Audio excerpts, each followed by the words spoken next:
you would write the word decay right there.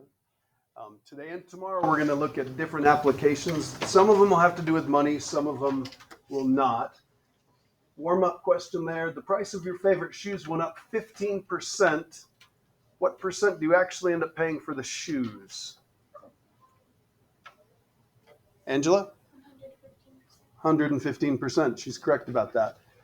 What if it went down 15%? Luke? 85%. And I'm assuming everybody's got figured out where that comes from. We're basically just making an adjustment on 100%. We're taking 100% and we're either adding that markup or we're subtracting that discount. Okay, so what we're going to do today is we're going to look at cases where things don't always go up and increase in value or increase in size. So we're going to adjust this formula right here just a little bit. And instead of just adding the interest rate like we did yesterday, we're going to take this and we're going to subtract it in several cases. And sometimes we'll actually have to figure out what the percentage is so we can figure out what's going on. So on this first one, it says Jeff bought a new car for $37,500. The car decreases 8% each year. And it says, how much will the car be worth in 15 years? So if it decreases 8%, we're going to take 100%, subtract the 8%, and that means it's going to be worth 92% of what it was the previous year. Okay, so 1 minus the 0.08 gives us 0.92. You can think of it either way. Either way you get the 0.92 doesn't make any difference. So the formula for this is going to be, we're going to replace the P, the principal, with like whatever that amount happens to be. So that's 37,500 years. And then it's going to be 0.92 raised to the T or the X or however we want to do that. And we want to know how much it's worth in 15 years. So I'm going to write this. A of 15, or the amount that it's worth after 15 years, 37,500, 0.92. We're losing 8% every single year, and we're going to raise that to the 15th. So we're going to grab the calculator, and I'm going to put in, let's see, 37,500, and then parentheses 0.92, and we're going to raise that to the 15th. Hit enter, and there we go. Okay. Keely, how would we say this? Say the number? Yep. $10,736.15. Very good. So $10,736 and how many cents was it? 15 cents. Okay. Not enough to bump it up there. So that's how much it would be worth. That is a lot of money. Lose a lot of money. Now, so it's worth noting over here, because the base right here, every base that we did yesterday, it was always more than one, because we were taking 100% of the value in the account and we were adding some. Because it's less than one, that's what makes this go down instead of go up. So if we were going to look at this on a graph, instead of all of those graphs that we had yesterday that go up in value, this one actually starts up here and that actually goes down in value.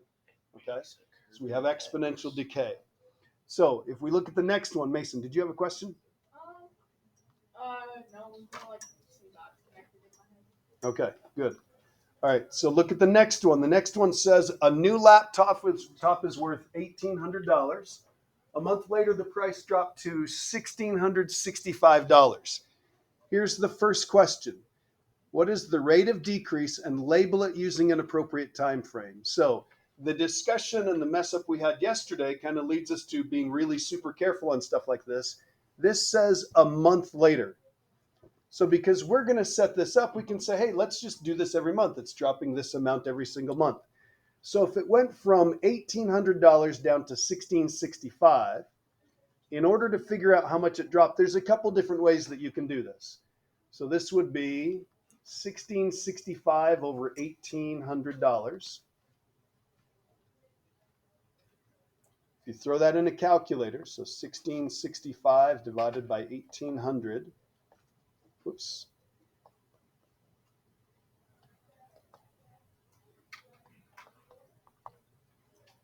Here we go. Okay, I got 0.925.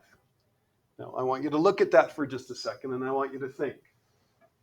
It It says identify the rate of decrease. That's kind of like rate, remember, kind of like a percent. What's the rate of decrease here? Is that it? D. 0.075. Is that what you were thinking? Okay, so it's going to be 0.075. Couple different ways you can do that. You can say, hey, this is 92.5%. Subtract from 100, we get 7.5%. Or we can say, hey, in this formula up above here, 1 plus r is going to equal, let's see, 0.925. So if I move that over to the other side, I'd get negative 0.075. The negative means it's going to be going down, so it's a rate of decrease. So this is going to be 7.5% per what? Per month. Okay. So now we've set up our time frame. Now we've set up, this is what we're going to be using this as far as time goes. We're going to be using months, not years, months, because we set this up as a kind of like a monthly rate of decrease. And then it says write down a model for this.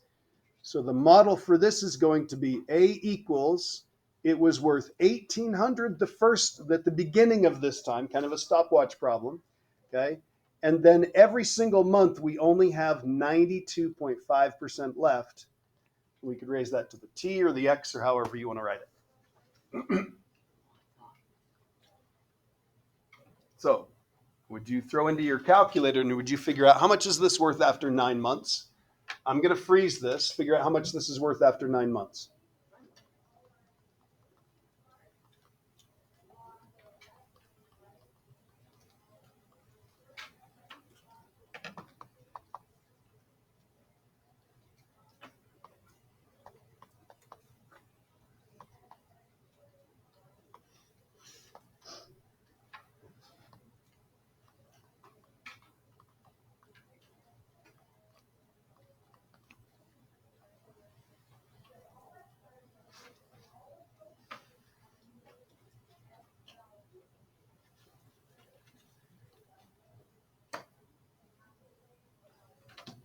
Dane, what'd you get?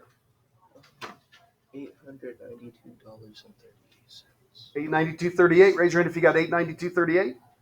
Great. You're quiet. I assume you're working on the next problem, right? What are you doing? How are you graphing it? What are you throwing in your calculator?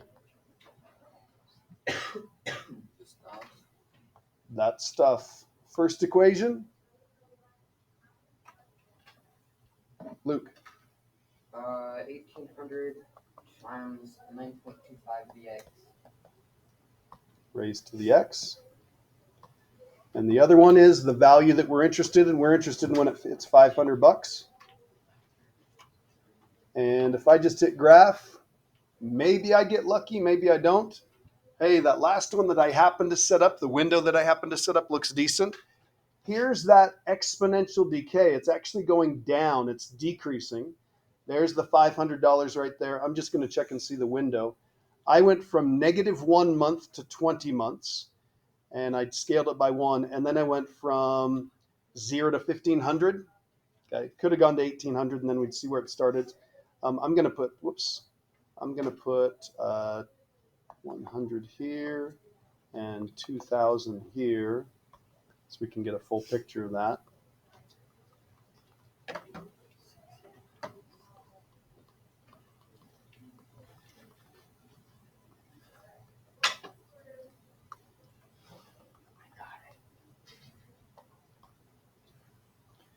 Dane, what'd you get? Oh, for D? Yep. 17 You got 17? months.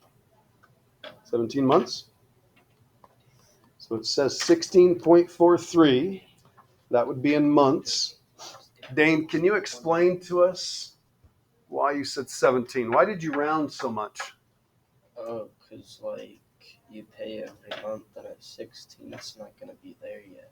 Okay. Are we paying or are we losing money? Losing. Okay. All right. Yeah. Could it technically be continuous? So it could still just increase it. Oh. Okay. All right, so put your pencil down. Everybody put your pencil down. Put your calculator down. I just want you to listen. Okay, Lizzie just brought up a good point. What we showed here was it started off at $1,800, then went to $1,665, and it's dropping every single month. Okay, in the real world, does stuff actually happen like that? Does it drop by chunks like this? Doing the wrong equation. Could it? Yeah.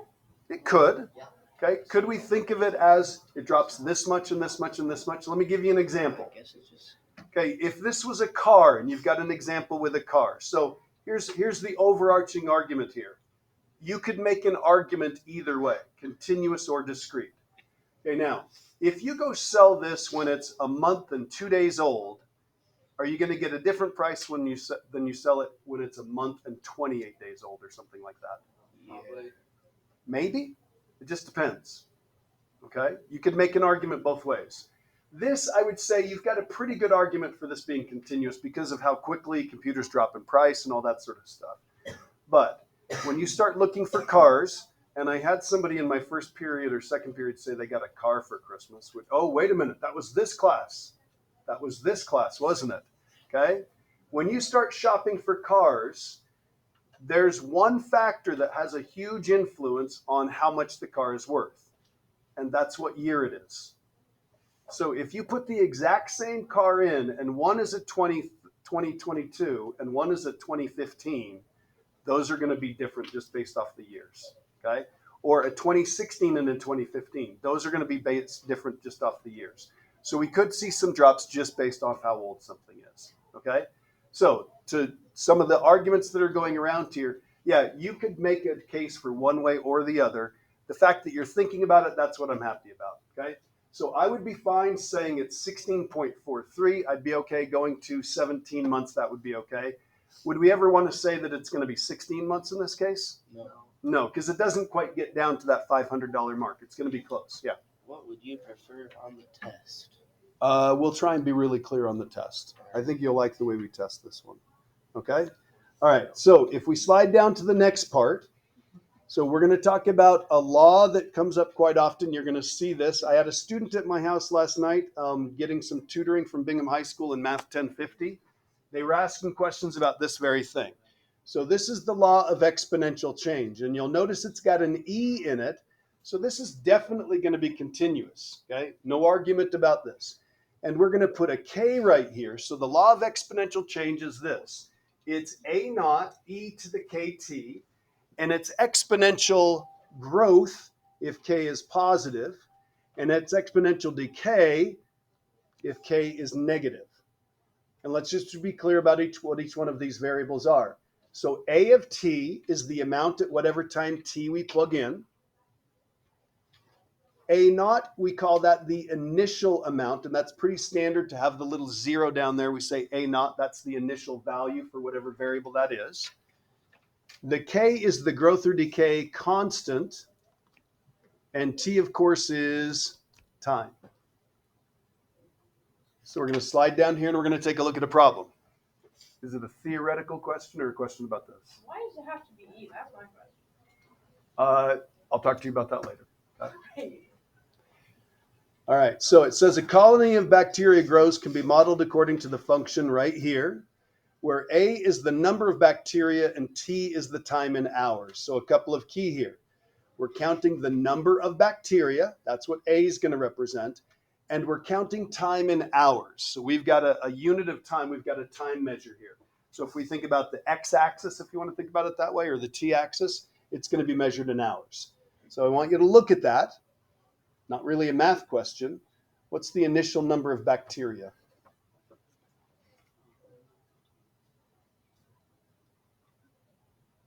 Got 3 hands up. Jack? 100. It is. It's 100. Okay.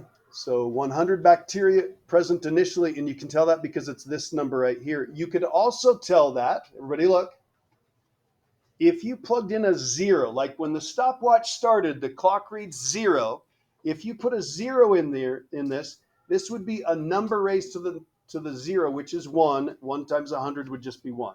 Okay? What is the growth constant of the bacteria? I'm just asking you to look at it and find them. What is it? Like the percent or just the decimal? Just the decimal. 0.045. 0.045. Now it says interpret this as a percent and label appropriately. So if we move that over, that's going to be 4.5% per what? Per hour. Okay? So this bacteria, this particular culture is growing at a rate of 4.5% per hour. Okay? Pretty good growth rate.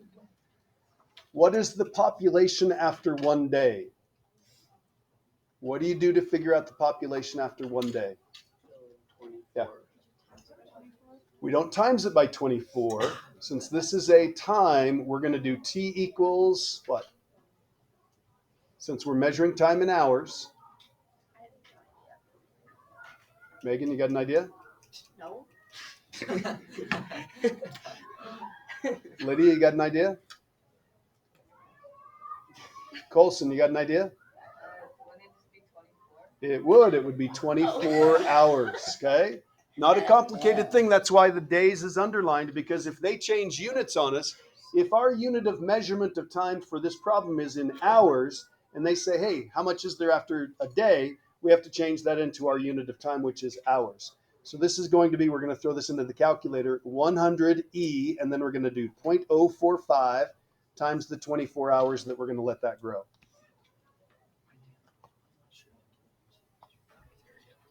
So let's see, 100, 0.045. We're going to times that by 24. I got this. Yeah. That's what I got. 294? Yeah, that's what I got too. Nice job, Mr. Les. Okay, I appreciate that. Can you have a fraction of a bacteria? No. I really don't know. I'm not a scientist. I would say we probably round it down to the nearest whole one, just like we're, counting people or something like that. So that many bacteria. Okay, now we're going to take that same thing and we're going to edit this in here. So I'm going to clear both of these off, and I'm going to put into the calculator, I'm going to put in 100, and then I'm going to do e raised to the 0.045, and we'll put the x there. Come down, and we want to know when it reaches 1,000. So I'm going to do 1,000 right here. I just like guessing it.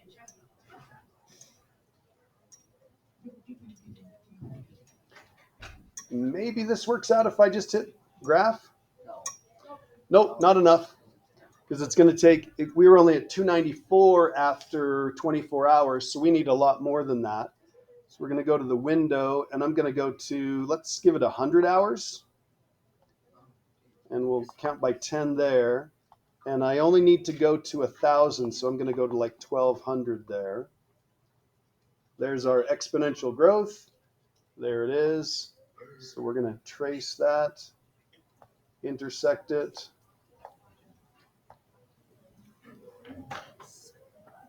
I got, let's see, 51.17.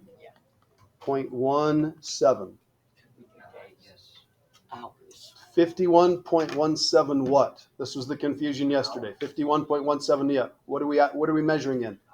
Hours. Okay, so that's in hours. If Cy wanted to, Cy could. Okay, take a look up here. A couple other quick things before we flip the page over. If you haven't seen this before, we had to do a calculation using this formula twice. Okay, and we had to put it in the y equals menu anyway. Since it's in the y equals menu, I want to make sure that you've seen this before. If you put it in there, you can calculate using any value you want a couple different ways. So would you hit the vars button? Vars is right next to clear. Hit y vars. The first one is function, and we're going to grab y1. And then this works just like function notation. If we want to plug in 24 hours for this problem right here, we just say find y1 of 24, and it hits the answer right there. There is another way where you can get tons of different answers at the same time. Anybody know what that is? The table. We can look at the table. Okay. You just want to make sure you set up the table for the right steps and all that sort of stuff. Mason. I would like to point out that you could also, instead of like manually doing the zoom, there's like a zoom bit or zoom data button that automatically fits the curve to the Gets close there? graph. Yeah. You're right. Okay. All right. Take a look at the next one. Couple more. This one is a real problem. This does actually work this way. So a dinosaur skeleton was found in Vernal, Utah. Scientists used the equation A of t equals 1100 e to the negative, let's see, 0.000124t, where A is measured in kilograms and t is measured in years. So there we've got our units to determine the amount of carbon remaining in the dinosaur. Okay. This in turn helps us find the age of dinosaur bones. Determine the initial amount of carbon in the dinosaur bones. And I'm just realizing with this, probably ought to be grams instead of kilograms. What's the initial amount? What is it, D? 1100. Okay, 1100 kilograms. I'm definitely going to change this next year. We're going to change that to just be grams. What's the decay constant? Yeah. Okay, use the negative on there, 0.000124. Now, it doesn't ask for this, but if we interpreted this as a percent, we'd move it over two places. So I'm going to put this in a box off to the side. This would be 0.0124% per what? What's our time measurement? Year. Okay, so this is why, if you've heard of carbon-14 dating, this is why they use this, because it takes so long for this to decay away. They've got this nice measured amount that they can go through and say, okay, if it was this much to begin with, and we know that from, animal bones or whatever it happens to be, and it's got this much now, we can kind of age backwards, okay? How much is left after 5,600 years, and how long will it take to reach 900? So let's do this. I'm going to pull up the calculator, and we're going to type this into the calculator so we can just use this. So this is going to be 1100. And I've got E, and I'm going to raise that to, I need to change this, negative 0.123124, and then an X. And then the one down here, I want 900. Oh, I thought you wanted.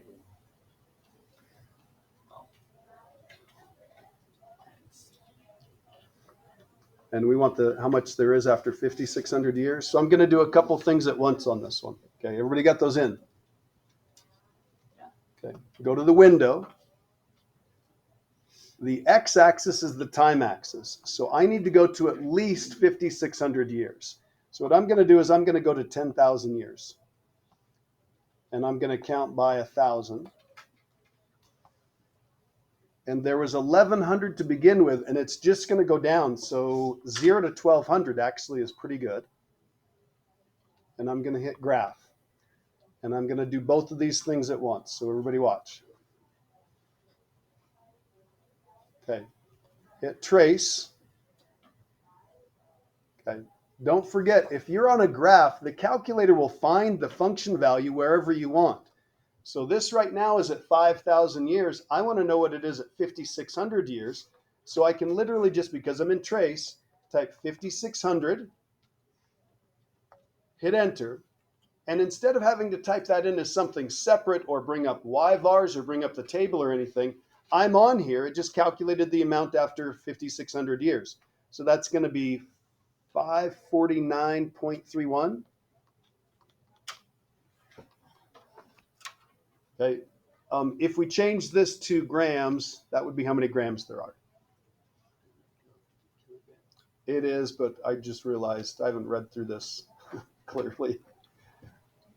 That's a lot of carbon-14. That's like a ton, like literally a ton of carbon-14. Okay. Okay, so now we just want to find where they intersect. So I'm going to hit second calculate. We're going to make those intersect. We've only got two curves, so we don't even need to guess. Dude, that's what So I got. when does it reach 900 kilograms, or we'll say grams? Let's see, 16, 18.31. And what are the units? What is it? Years. Okay. All right. Any questions? Okay. Last thing. Not really a math question. Okay. This is what we call the law of uninhibited growth. And you'll notice that the change here is, instead of this being able to be growth or decay, this says k is greater than 0. So that means it's definitely going to be growth. So would you draw a picture of an exponential curve that would represent uninhibited growth? What would that look like? That's a positive number. That's a positive growth rate. So what would this exponential look like? Just like the right half of the U. Okay. Somebody raise their hand and tell me what this would look like. Yeah. The right half of a U. That's weird that I heard that just a second ago. Okay. It's an exponential that goes like this. And if it's uninhibited, if it's not going to stop, it's just going to continue going up and up and up and up and up. Okay. So here's the thought question for you. In the real world, would anything grow uninhibited? So there'd probably be some limits on it, right? Uh-huh. Okay. What about the other way? What about uninhibited decay? Yeah.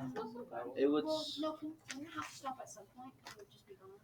It would just be gone, right? So if we have radioactive stuff that's decaying, it's going to decay until it gets to, it's not going to go negative. If we're counting things up, okay, it's got to be Portals. value. Right? Negative math. All right. So you have 6 problems, 7 plus the self-assessment. Dang it. They go pretty quick. Hear me out. Multiples of 3, Mr. Laws. Oh, I'm hearing you out. Thank you, Mr. Laws. Yeah, you're welcome. Thank you, Mr. Laws. Whoa, whoa, whoa. I just said I heard him out. I didn't say I agreed with him. That's agreed. Mm. That's off. Wait, what? No, it's weird. Really, Mr. Laws? Cross off number 5. Thank you, Mr. You're Laws. welcome. Thank you, Mr. Laws. I think you should have agreed Yeah, yeah. to the And multiples of